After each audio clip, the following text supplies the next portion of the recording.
Kuminga is a very similar situation. He's nowhere near as raw as James Wiseman. He's nowhere near as unready as James Wiseman. But from an overall standpoint, taking James Wiseman out of the equation, he's raw.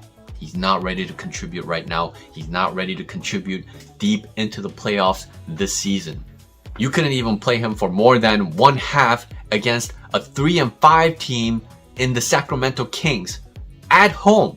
Before the Kings game, Kerr came out talking about, oh, I'm excited to play Kuminga more, have him be in the rotation, see what he can do, blah, blah, blah, blah, blah. Second half comes, Anthony Lamb gets all of the Kuminga minutes. Why? Because they were a mess with Kuminga in the game. You have to face the truth and realize when players are not ready fundamentally from a basketball IQ standpoint. He doesn't know where to be half the time.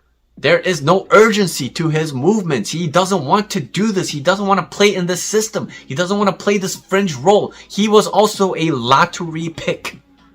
He wants to be one of the primary options and he wants to be featured. This is something that the Warriors cannot provide for him. Not this year, not next year, nor the year after that. Why? Because Andrew Wiggins plays Kuminga's position and Kuminga is not taking Wiggins' role in Curry's era. This is just not gonna happen.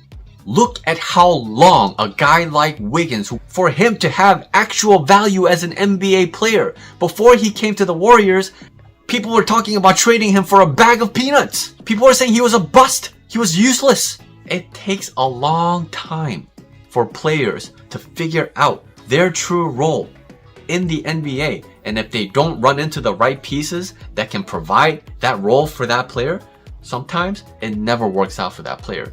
Andrew Wiggins was actually on the verge of that. And he was what, 24, 25 when he came to the Warriors, right? So it takes many, many, many years before a player becomes something. Even with the Warriors, Wiggins continued to develop.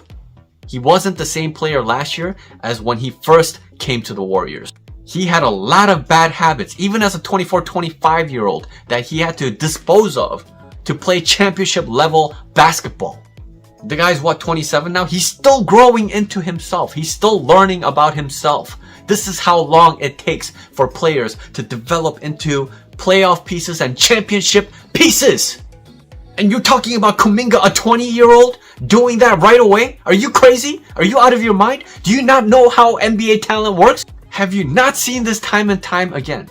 Why is it that me, not in the NBA, not part of any organization, why is it that I am able to see this, but a professional organization, a championship organization, is not capable of seeing these things? This is worse than a kid who thinks he knows basketball because he plays fantasy basketball. Like, this is the level of IQ that you're working with by keeping Wiseman and Kuminga on this team for as long as you have. And once again, this is not fair to Kuminga. He deserves to develop and grow and be allowed to make mistakes and play the role that he was meant to play as a lottery pick. He deserves that opportunity. He deserves to grow. He deserves to have the chance to start, and the Warriors are not going to be able to give him that. So what even is the point of developing a guy who is unhappy playing the role that he's currently playing? He's not even good in that role, and ultimately he wants to start, and he knows he won't be able to start with the Warriors, so why is he going to want to stay here anyway? It's a misfit. It doesn't work. And he's eating up $6 million worth of space. That's the same money that Otto Porter took to go to Toronto. Everybody can say all they want about, oh, Otto Porter's wife wanted to go to Toronto and that's why he made that decision. But pay him properly, take care of him, and I'm sure his wife would be okay with taking $6 million and staying in another location to watch her husband thrive. You don't know how the situation works out. The guy actually gets offered the money that he deserves. But no. The Warriors are stuck on this crazy, let's keep all the lottery picks and let's hold them for the future when Steph Curry retires. God knows when that is. If you're gonna go with a plan like this, at least time it right.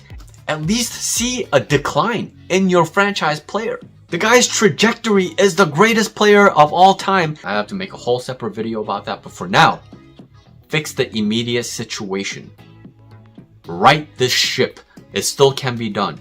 Trade the kids. Forget the bridge. Forget the two timeline. You already have building blocks in Jordan Poole, Andrew Wiggins, Kevon Looney. These guys are still very young. Moses Moody can also grow into his own. You have a very solid core of guys that you can look forward to in the future without trying to keep every single one of your picks.